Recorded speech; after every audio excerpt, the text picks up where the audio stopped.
अतिशय सुंदर गजराची बांधणी मका वाटता बक्षीसवाले ते बोलून योग लागल्याबरोबर गजर म्हटले आणखी पाऊन तास तरी माझ्याकडे देता काय कदा कळत नव्हता। यमन रागातले सगळे गजर पुरे झाले। म्हणजे तुमचा समज असो आहे का माका त्यातल्या ह्याच्यातला काय धोंडेमध्ये काय कळतच नाही।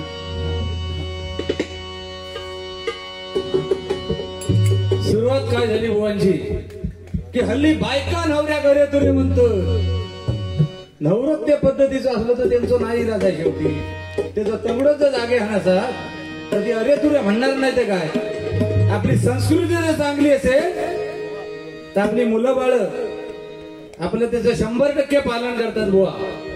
आणि आपली जर संस्कृतीच बिघडलेली असेल तर विकृतीच त्याच्यातून उत्पन्न होणार। आता तसं त्या बाजूस बसलं तसं तुमचा उपयोग तिकडे बरा झाला। तुमची मजुरी सुटली आहे तशी तिकडे बऱ्यापैकी आहे। आमचे कोण बघितत ना असू दे साधा माणूस कोण बघणार इकडे। कसं आहे बघा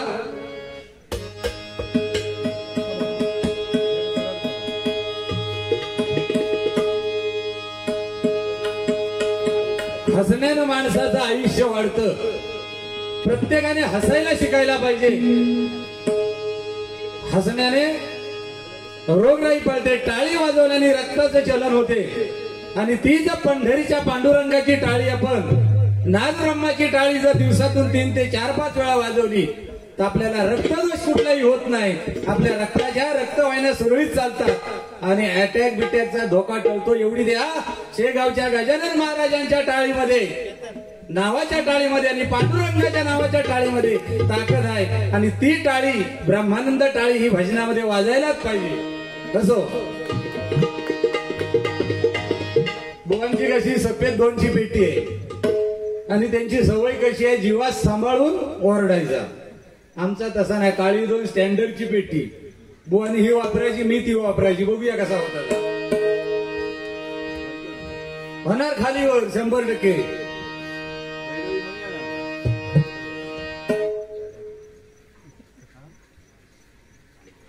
चालू ठेवा तुम्ही मग मी सकाळपर्यंत होतोय।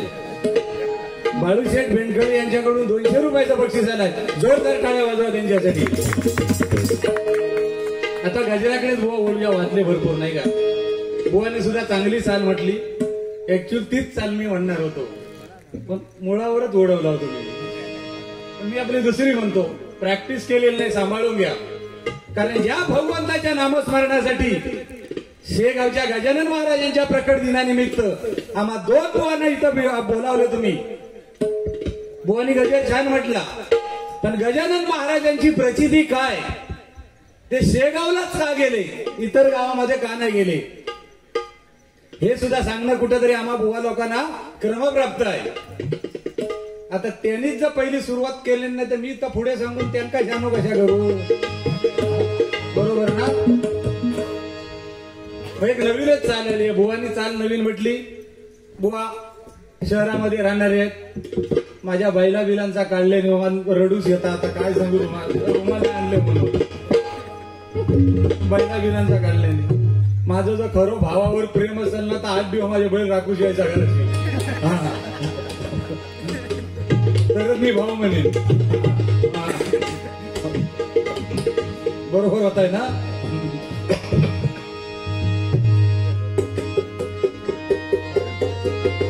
प्रेमावर भरलं ग तुझं आता मन भरलं ग तुझं प्रेमावर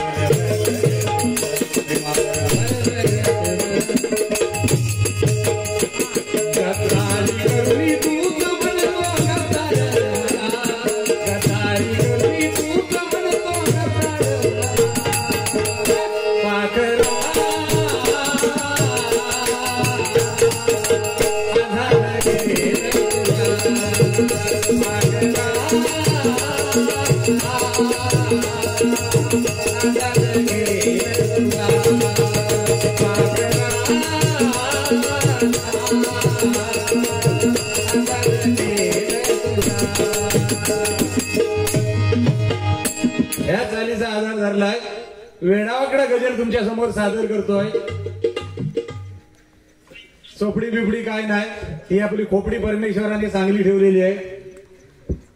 भटजी काकांना थोडी खोपडी आमच्या जरा कमी आहे, त्याच्यामुळे ते वहीचा वापर करतात. आम्ही तो वापर करीत नाही. हा त्यांच्या आणि संजय आणि विजय मधला फरक. बरोबर ना? It's call point. त्यांना थंडी बघा काय लागली, ओरडून मारता आम्ही आणि ते स्वेटर राखलो नाही. कसं आहे बुवा, नुसतं भजन नाही, तुमच्या भजनात तोडत नाही.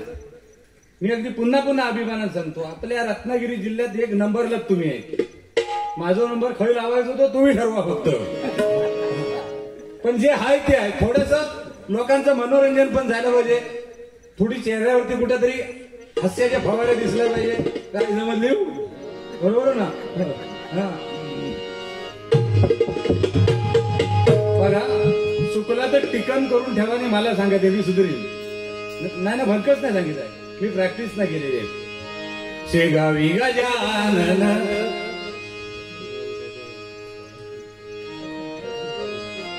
शेगावी गजानन गावो त्यांचं भजन. शेगावी गजानन गावो त्यांचं भजन. शेगावी गजानन गावो त्यांचं भजन. शेगावी गजानन गावो त्यांचं भजन. शेगावी गजानन गावो त्यांचं भजन. शेगावी गजानन गावो त्यांचं भजन. शेगावी गजानन गावो त्यांचं भजन.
एक दिवशी विहिरीच्या कटाळ्यावरती शेगावला बसलेले असताना पाखंडी लोक गजानन महाराजांजवळ आले. हे बुवा भजनाचं माध्यम आहे, हे कथन होणं गरजेचं आहे भजनामध्ये. गजराच्या माध्यमातून इकडची तिकडची गाणी का उपयोगाची नाही, ती सगळ्यांना म्हणता येतात. बरोबर नाही का? हे माध्यम माझ्या रसिक प्रेक्षकापर्यंत जाऊन पोहोचलं पाहिजे. गजानन महाराजांची एखादी गोष्टीची ख्याती माझ्या या भक्तजनांपर्यंत पोहोचली पाहिजे, तरच ती आपली सेवा गजानन महाराजांपर्यंत पोहोचली अशी म्हणता येईल. काय झालं बघा, गजानन महाराज एका विहिरीच्या आळ उन्हाळ्यामध्ये कठड्यावरती बसले होते. पाखंडी लोक आले आणि गजानन महाराजांची चेष्टा करायला लागले. तू सगळी सावकाश माझं झिंजल ती झिंजल.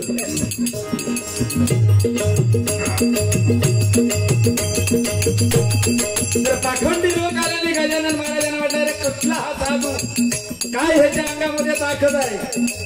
दुसऱ्या बाजूने दुसरी पाखंडी लोकांची टोळी आली. तुमचा होऊन दे म्हणून मी माझा बघतो.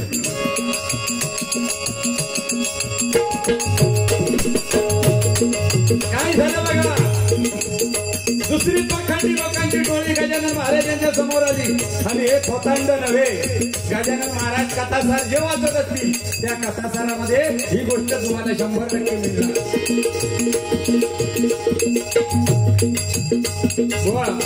दिस इज माइंड.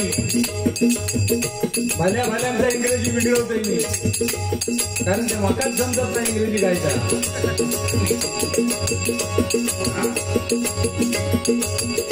तर पाखंडी लोक आल्याने गजानन महाराजांना दोन बाजूने घेरलं. प्रत्येकाच्या वाटेने बुवाने सुरुवातीलाच सांगितलं, खूप छान सांगितलं की रस्त्याला गतिरोधक आणि व्यक्तीला विरोधक हा असायलाच पाहिजे, म्हणजे त्याशिवाय माणसाची प्रगती नाही. जरा सांगा, पगार हा तेवढं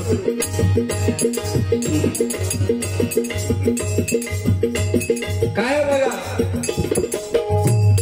ही बतावणीच महत्वाची आहे. नाहीतर एक आरती आली रे, जय देवी जय देवी गो तुझो बस, असं होता का म्हणे. पण गजानन महाराज बघा, त्यांना पहिली नावच का बिरुदावली काय नावाची बघा, संत श्रेष्ठ गजानन महाराज. गजानन महाराज शांत चित्ताने ऐकत होते, या कानाने ऐकत होते, त्या कानाने सोडत होते. आता पाखंडी लोक, जरा तुम्ही शांत राहा, तुम्ही आता चाळाव लावाय. ओरडून आम्ही हैराण झालो आहे, तिकडे काय तशी भीती नाही आहे. माणूस झट्ट पुष्ट आहे, पण खाता त्यांना पचता आणि मका अन खाता, म्हणून माझी परिस्थिती अशी. तर गजानन महाराजांनी काय केलं बघा, या कानाने ऐकलं, त्या कानाने सोडून दिलं. पण जे टावाळखोर असतात, सत्ययुग, त्रेतायुग, द्वापारयुग आणि कलियुग जरी आलाय, ते कलियुग सहजासहजी आलेलं नाही. हा कली आपल्यामध्ये कसा येऊन बसलाय बघा, एका हातामध्ये आपलं लिंग धरलाय आणि एका हातामध्ये आपली जिभा धरली आहे. म्हणून ह्या मनुष्य जातीमध्ये या दोन गोष्टीवरती ज्याने बंधन ठेवलं, तो खरा माणूस, तो खरा पुरुषार्थ. असा कली रूप घेऊन आलाय. आता त्या काळामध्ये सुद्धा कली नव्हता असं नाही आहे. हे कलीच्या रूपामध्येच गजानन महाराजांना शाळण्यासाठी आलेले होते. कसं आहे बुवा, सगळे शांत चित्ताने टवकरून ऐकतायत बघा. मग बायको भावाचं ऐकत नाही, थांबा जरा. बायको भावाचं ऐकत नाही, भाऊ बायकोचं ऐकत नाही. आता हो टाइम नव्हतो सांगायचो, ह्या टायमात 100% एकमेकाचं ऐकणार ते. ठरलेलंच आहे. पण काय माहितीये, कुठलीही गोष्ट सांगताना त्यांना मर्यादा पाहिजे. बुवा आमच्या कधी भरपूर खूप बाऱ्या झाल्या, कधी मर्यादेचं त्यांनी उल्लंघन केलेलं नाही, मी सुद्धा नाही केलेलं. म्हणून मी काय सांगतो बघा, बुवांना नेहमी माझी सांगतो, बुवा सुरुवात तुम्ही करा, कुठला त्याच्यात उद्देश नाही. हा ना तुम्ही तसे असे म्हणजे येत राहा तुम्ही 4-5 वाजवते तिथपर्यंत. निलेश कामेरकर बुवा देवरुख यांच्याकडून 200 रुपयाचा बक्षीस झाला. जोरदार टाळ्या वाजवा. बुवा आठवण झाली म्हणून सांगतो तुम्हाला, खरोखर नवीन असून भजनामध्ये सुधारणा जोडीला घेऊया त्यांना आपण. कारण हे कॉम्बिनेशन केल्याशिवाय आता आपण टिकाव धरू शकत नाही. कारण तुमच्याबद्दल सुद्धा ज्या बुवांना सरगम कळत नाही, मी आता नावं सांगत नाही, जाऊ दे युट्यूबला, जो बोललाय त्याला समजेल, हवे त्याला खवखवे, काय काय बोलतात माझ्याबद्दल. आपण आपली 20-25 वर्ष घालवली याच्यात, आणि 2-2, 3-3 गाणी येणारे बुवा आमची चेष्टा करायला लागली. पण त्या तडाख्या डबलवर ही माझ्या गावाशिवाय आहे. तुमच्याकडनं आता काम जरा होणार नाही, हे बरोबर नाही. कुठेतरी थांबायला पाहिजे. तुमच्या अंगात काय कमी काला. आता परवा तुम्ही देवगडला बारी गेले, तुमची बारी चालू असताना मी फोन केला, स्वाभिमान आणि माझा एक बंधुराज म्हणून, तिथल्या लोकांनी सांगितलं अतिशय मस्तपैकी मयेकर बुवांचं भजन आहे, आणि घाडीगावकर सुद्धा त्याच पद्धतीने भजन करीत होते. मला समाधान मिळालं ना, तरच आपण पुढे येणार. हो बघा बिचारो, हात घाले, हाताची घडी घालून बसलो आहे. तुम्ही मागाशी त्या मागा जनावर बघू सांगितलं, आता खय जाऊ यात प्रश्न पडतोय. आताची सगळी जनावर एंगेज, सोनू पिल्लू, काय बोलणार का नाही बाबा, तिकडे लक्ष देऊ नको, चांगला होणार हरिनामात ऐकतो. बघ तू जसो नग देत आहे ना,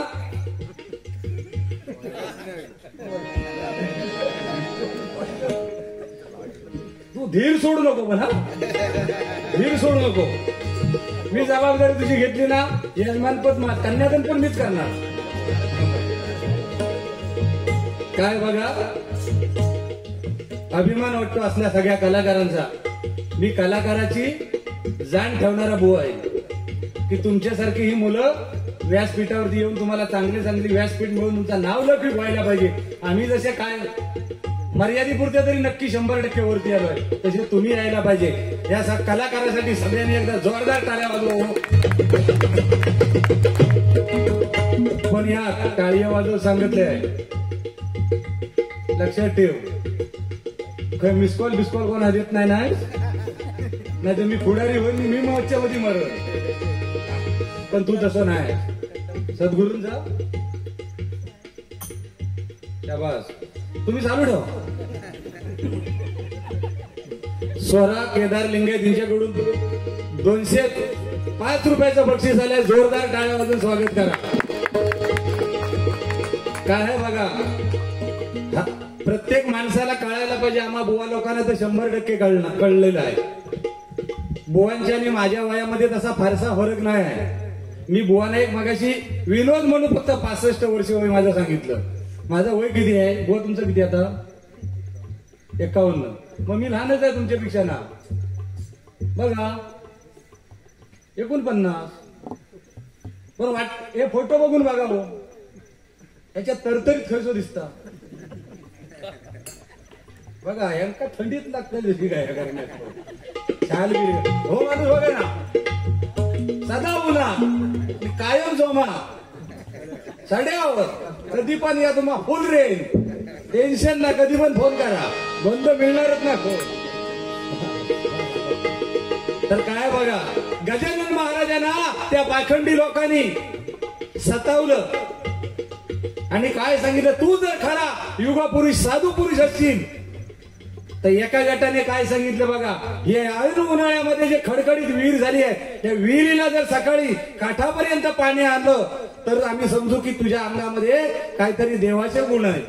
तरी पण गजानन महाराज गणगण गणात बोते हा मंत्र आहे आणि तो मंत्र म्हणताना सुद्धा मंडळी लक्षात ठेवा, तो शांततेचा प्रतीक मंत्र आहे. तो शांततेचं प्रतीक आहे. तर मंत्र सगळे आहेत, ओम नमः शिवाय, ओम गणेशाय नमः, ओम हरे नमः, भटजी काकाय नमः, हरे नमः, असे ते बरेच आहेत. दुसऱ्या पाखंडी लोकांनी गजानन महाराजांना काय सांगितलं बघा, ही औषधी वनस्पती ही सगळी देवाची करणी आणि नारळात पाणी. औषधी वनस्पतीची झाडं होती एका बाजूला गावाच्या दरीवरती लावलेली, ती औषधी झाडं सगळीच्या सगळी वाळून गेलेली होती. गावातल्या लोकांना विवंचना पडली की आजारावरची ही औषधी वनस्पती, आता लोकांना आजारावरती औषध उत्पन्न करायचं कसं. ते पाखंडी लोक आले आणि गजानन महाराजांना सांगायला लागले की तुमच्यात जर खरोखर देवत्व असेल, साधुत्व असेल, तर ही सकाळी ह्या सगळ्या झाडांना पालवी फुटली दिसली पाहिजे. ह्या असा काहीतरी सांगू खाऊ. गजानन महाराजांच्या प्रकट दिनी आले, माझ्यापेक्षा डबल जेवले, काहीतरी सांगू खावं. दादा म्हणून सांगते का, ऐकायचं आपला काम करा तुम्ही. काय झालं बघा, गजानन महाराजांनी त्या विहिरीच्या काठाड्यावर उतरल्यानंतर शेगावीच्या द्वारापाशी गेले. शेगावीच्या द्वारापाशी गेले आणि त्या द्वाराच्या म्हणजे जो प्रवेशद्वार आहे त्या प्रवेशद्वार आता सुशोभीकरण झालंय.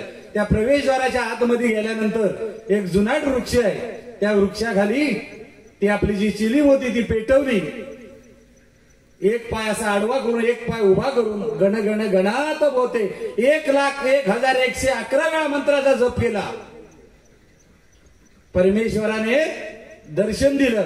आणि या कलियुगामध्ये जर तुम्हाला सांगायचं झालं तर दत्तात्रयांचा अवतार थांबल्यानंतर 3 सत्पुरुष आपल्या या पृथ्वी तलावरती आले. कोण कोण? एक सद्गुरू साईनाथ, एक स्वामी समर्थ आणि तिसरे आपले शेगावचे गजानन महाराज यांनी आपलं हे धारण केलं या पृथ्वी तलावरती. काय झालं बघा, पाखंडी लोक काय नुसत्या दौंड्या पिटत गेल्या, साधू पळाला, साधू पळाला. पण मन आहे बघा, आलं देवाजीच्या मनात इथं कोणाचं झाले ना. पण गजानन महाराजांनी तिथून निघाल्यानंतर तुम्ही जी माझी चेष्टा करताय याच्यापेक्षा आणखी 10 पटी माझी चेष्टा करा. पण हे परमेश्वराचं नाव घेतो, ते अंतर्यामीच्या देटापासून घेतोय, त्याचं घेत असेल तर तुम्ही केलेल्या चुकीचं प्रायश्चित तुम्हाला उद्या त्याच ठिकाणी मिळेल. काय आश्चर्य बघा हो, काय आश्चर्य बघा. सद्गुरुत्य म्हणून म्हटलेल्या संत श्रेष्ठ शेगावचे गजानन महाराज. जी विहीर कोरडी आहे उन्हाळ्यामध्ये झालेली होती, ती विहीर काठापर्यंत भरून ओसंडून वाहत होती. मंडळी, जी औषधी वनस्पती गावाच्या वेशीवरती लावलेली सगळी मेली होती, त्यांना छानपैकी वसंत ऋतूत जशी अंकुर फुटतात ती सगळी वृक्ष पालवले होते. सकाळी गावकरी आले, एकमेका हाका मारी. आमचे बेनकडे हाक मारतात नाही आणि आमचे सचिन काळे येतात, सरपंच काय समजली. सकाळी काय झालं बघा, हा हा म्हणता ही बातमी अखंड शेगावामध्ये पसरली. अखंड शेगावामध्ये पसरल्यानंतर ज्याला खावे त्याला खवखवते अशी जी काय म्हण आहे, त्याप्रमाणे ज्यांनी चेष्टा केलेली होती यांना परमेश्वराने निद्रा लावली. अखंड गावामध्ये आगडोंब झाला. गजानन महाराजांनी एक चमत्कार घडवला. ज्याच्या त्याच्या मनामध्ये, ज्याच्या त्याच्या वाडीमध्ये, ज्याच्या त्याच्या कानापर्यंत ही गोष्ट जाऊन पोचली. आणि प्रत्येक जण त्या विहिरीजवळ आले, त्या गावाच्या वेशीर लावलेल्या झाडांपर्यंत गेले. आणि काय बघा, ती झाडं छान किती दिसते, फुलं पाकरू, देवी माहितीये ना कविता ती, त्याप्रमाणे ते सुंदर असे वृक्ष कोवळ्या डिगऱ्या फुटून झुलत होते आणि विहीर ओसंडून वाहत होती. आता हे तिथं आल्यानंतर हे झोपेत ना उठले, रात्री बांब लावलेलं ना, इकडे आल्यानंतर जरा बरा वाटलं, बाबा सगळेच चांगले आहेत. म्हणून सुरुवातीच सांगितलं, गर्दी असण्यापेक्षा दर्दी असणं गरजेचं आहे. यांका जेव्हा ही बातमी कळली हंतो ना, तेव्हा उठून धडपडत कोसळत दिसलं, ढोपरा बिपरा फोडीत विहिरीपर्यंत आले. बघितले तर काय, ज्या साधू महाराजांची आम्ही चेष्टा केली होती, ज्या काठाड्यावर बसून ती विहीर ओसंडून वाहत होती, संपूर्ण सगळीकडे पाणी स्वच्छ पाणी वाहत होतं. आणि ज्या झाडांना म्हणजे सुकलेली झाडं होती औषधी, त्या झाडांना पालवी फुटून ती मस्तपैकी मोराच्या पिसाऱ्यासारखी डोलत होती. तिथंच त्याने आपलं प्रायश्चित घेतलं. काय प्रायश्चित्त घेतलं? गजानन महाराजांपर्यंत पोहोचले. गजानन महाराज शेवटी देवाचा अवतार येतो. कोण वाईट करतो, कोण चांगलं करतो ते जाणतात. आम्हीही जी आता वेळी भजन रूपी सेवा करतोय, त्या परमेश्वराजवळ पोहोचण्यासाठीच आमचं हे कारण चालू आहे. की आम्ही वेडीवाकडीची भजन रूपी सेवा करतोय. गजानन महाराजा तुझ्या चरणापर्यंत पोहोचू दे आणि आमची दोघांची म्हणजे सगळ्याच भजनी बुवांची जशी भजनं चालवत तशी आनंदाने चालू दे. हेच आम्ही मागणार. फक्त हे आता कसं चालवल्याने ते जरा थांबवलेत थोडे, अजून चालू ठेवल्यानंतर अजून थोडा सांगेन मी. असो तर काय झालं बघा, गजानन महाराजांच्या भेटीला त्या प्रवेशद्वाराजवळ गेले. गजानन महाराज तिथं नव्हते. गजानन महाराज तिथं नव्हते, पण संघाशी असंग आणि असंघाशी संघ ही संतवाणी ते सुद्धा विषेला पेटले. कारण त्यांना खबर लागली होती की इथून गजानन महाराज तिथं जाऊन बसले. गजानन महाराज तिथून गुप्त झाले, पुन्हा विहिरीवरती येऊन बसले. यांना कोणीतरी पुन्हा खबर दिली की गजानन महाराज विहिरीवरती येऊन बसले. पण शेवटी परमेश्वर हा भक्ताचा अंत बघत असतो की तू किती परीक्षेला माझ्या उतरतोय. त्याप्रमाणे गजानन महाराजांनी दृष्टांत त्यांना दिला. त्यांना दृष्टांत दिला की आज ही गोष्ट केली आहे ही पुन्हा आपल्या उभ्या आयुष्यामध्ये पुन्हा करू नका आणि भगवंताच्या नामस्मरणामध्ये तल्लीन राहा. आणि त्या नामस्मरणामध्ये जर तल्लीन राहिले तर तुमच्या आयुष्याची नौका पैलतिराळ गेल्याशिवाय राहणार नाही. एवढीच माझी सगळ्यांना फक्त विनंती आहे. घ्या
फॅशनचा जमाना आला तुला विसरला.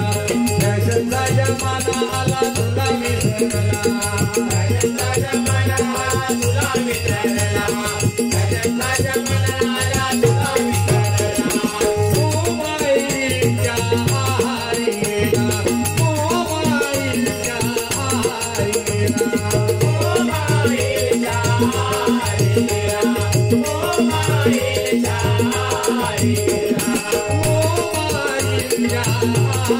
आहारी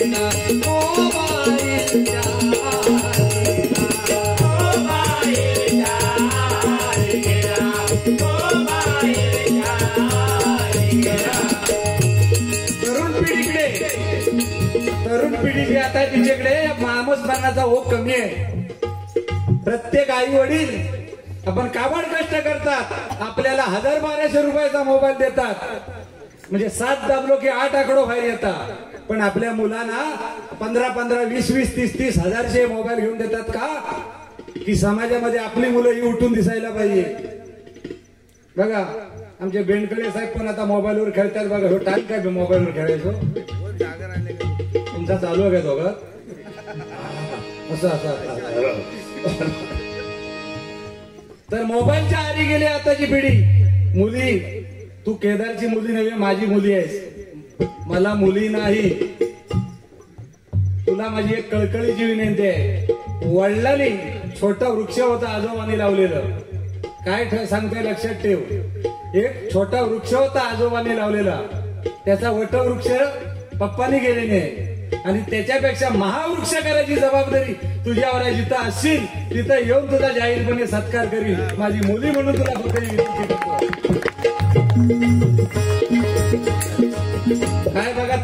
फडकले. आता हो बघा, हो आता जीनचे पॅन्टीवाला आहे ना 3 नंबरला, म्हणजे हो बघा हसताय तो, त्याचा परवा लग्न झाला. बरं लग्न झाला, ज्याचा लग्न झाला ना भजनातल्या मंडळीचा अनुभव घ्या बुवा, म्हणजे 100% असणार. तो बारीच बोलव गेला की सांगणार डोका दुखताय, जरा अंग कुरमाडताय, तो कारणच सांगणार. आता ह्याचा परत लग्न झाला, हळदी जवळजवळ 35,000चा खर्च. किती हळदीस? आता खचलो तो मी सांगितलं, ही जागा नव्हे ती, बरोबर ना. बऱ्याच हळदी जे नाचणारे असतात ते दुसऱ्या दिवशी लग्नात नसतं. बघा खरी गोष्ट आहे, हळदीच्या आदल्या दिवशी नाचणारे असतात ते लग्नात 99%, कारण त्यांची रेंजच गेलेली असतात लग्न लागल्यापर्यंत. बरं दुसऱ्या दिवशी संध्याकाळी नवरो दरवाजा झालो की तेच पुढे असतात, अरे हे बजाव, तेच पुढे, म्हणजे जसं लग्नाचा खर्चच ते सगळे करतं. ही परिस्थिती समाजामध्ये होत आणि ती थांबायला पाहिजे, आणि ती थांबवायची एकमेव ताकद या नामस्मरणामध्ये, हरिनामामध्ये आहे. आणि आम्ही बुवा किंवा आम्ही कुठेतरी आमच्या आई वडिलांचे अनंत उपकारी आहोत. त्यांनी कुठेतरी ही परंपरा चालू ठेवली म्हणून आम्ही बुवा या प्रवाहामध्ये आलो. तुम्ही आम्ही ही बघा, बुवा खूप भाग्यवान आहेत, खूप म्हणजे खूप. मला अक्षरशः आता भरून येते की त्यांचे आई वडील त्यांची कीर्ती बघायला थांबलेत. माझे आई वडील मला माझी ही कीर्ती बघायला थांबलेले नाहीत. म्हणून प्रत्येकाच्या पेटीवरती बॅनर नाव असते, रामेश्वर प्रासादिक भजन मंडळ, कुणकेश्वर प्रासादिक भजन मंडळ, नवलादेवी प्रासादिक भजन मंडळ. माझ्या पेटीच्या वरती नाव काय आहे ते फक्त बघा. आणि दोन्ही साईडला, एका साईडला माझ्या आईचा फोटो आहे, एका साईडला माझ्या बाबांचा फोटो आहे. हीच माझी विठ्ठल रुक्मिणी, आणि हीच माझी राम सीता, आणि हेच माझे गोपाळ कृष्ण राधा. जे जिथपर्यंत माझ्या बरोबर आहे तिथपर्यंत हळदी नामाचा वारसा 100% मंडळी जपत राहणार. आता खंत वाटते, तेव्हा काय वाटत नव्हतं. बिंदास सिंधुदुर्गापर्यंत मुंबईपर्यंत भजनाला निघायचो, पण आता कार्यक्रम आल्यानंतर जबाबदारीने होय की नाही बोलावं लागते. पण ज्यावेळी मयेकर बुवाने माझं नाव सुचवलं, बुवा 100% आय लव्ह यू. केदार भाऊनी फोन केला, असाच आमचा विषय चाललाय. म्हटलं बारी फिक्स करून टाका. मयेकर बुवा असले की झोपेत ना कोणी बारी गेली तर मी ताबडतोब, का तेवढं आमचा एकमेकाचं जिव्हाळ्याचं प्रेम आहे, तेवढं त्यांच्याकडे त्या ताकदीचं भजन आहे म्हणून घेतो. आता मोबाईलवर सांगायचं झालं तर फक्त 1-2 मिनिटातच गजर आठवतो. एक पोरगी एका मुलाच्या प्रेमात पडली, आई वडील झोपले. नीट ऐका, जर कोण असतील तर त्यांच्या फायद्यासाठी आहे. आणि त्याने एकामेकाला काय पाठवतात ते मोबाईलवर,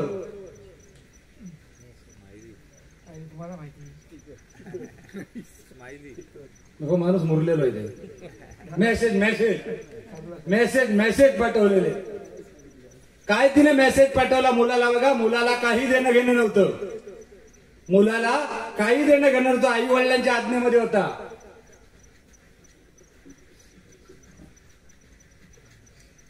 तू रडत असलास तर गुलाबाचं फूल पाठव, नाही तू हसत असलास तर गुलाबाचं फूल पाठव, आणि रडत असलास तर तो अश्रू पाठव. काय मेसेज बघा. काय हसत असलास तर गुलाबाचं फूल पाठव, आणि रडत असलास तर तू मला अश्रू पाठव. जे संस्कार चांगली झालेली मुलं असतात ना तुमची आमची, कोणी वाईट नाही ना, आपल्या कोकणात तर नाहीच नाही. त्याने सहज मध्ये मेसेज रिव्हर्स केलं ना. तो आपल्या कामात निघालो होतो एक बेकीच्या, त्या जागेत जाऊन बसलो आणि रिव्हर्स केला. मी आता ह्या कामात बसले, त्यातला तू काय पाठव. मेसेज जागच्या जागी थांबले. हे कुठंतरी थांबायला पाहिजे आणि प्रत्येकाने आत्मपरीक्षण केलं पाहिजे. ही माझी मुली आहे, केदारची मुली नाही, माझी मुली आहे. एक समजा माझी माता बसली असेल ती माझी माता आहे, एक माझी भाऊजाई बसली असेल ती माझी आहे. आणि ह्या दृष्टिकोनाने जो समाजामध्ये जगला तो 100% आपल्या नावाला पात्र ठरला. आणि कधीच तुम्हाला सांगतो एक दिवसही अशी बातमी येणार नाही. फक्त आपली दृष्टी चांगली असायला पाहिजे की अमुक तरुणीवर अत्याचार, अमुक महिलेवर अत्याचार येणार नाही. फक्त त्याला कारण आहे आपली वृत्ती चांगली असायला पाहिजे आणि आपली नजर चांगली असायला पाहिजे. गजराजी सांगता का?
श्री स्वामी समर्थ जय जय स्वामी समर्थ सद्गुरु स्वामी समर्थ जय जय स्वामी समर्थ स्वामी समर्थ जय जय स्वामी समर्थ स्वामी समर्थ जय जय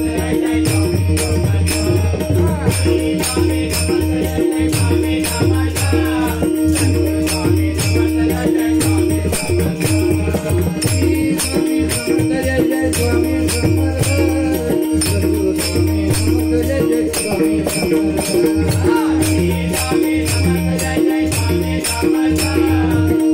स्वामी समर्थ जय जय स्वामी समर्थ सद्गुरु स्वामी समर्थ जय जय स्वामी समर्थ स्वामी समर्थ जय जय स्वामी समर्थ सद्गुरु स्वामी समर्थ जय जय स्वामी समर्थ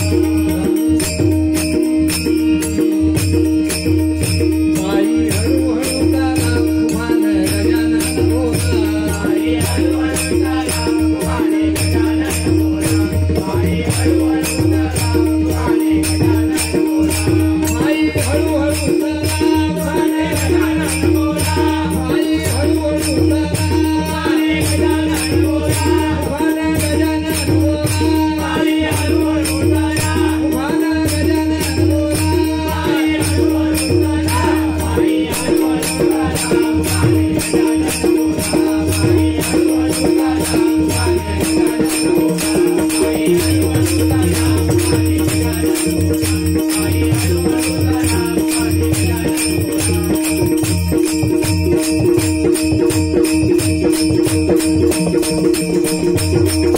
you.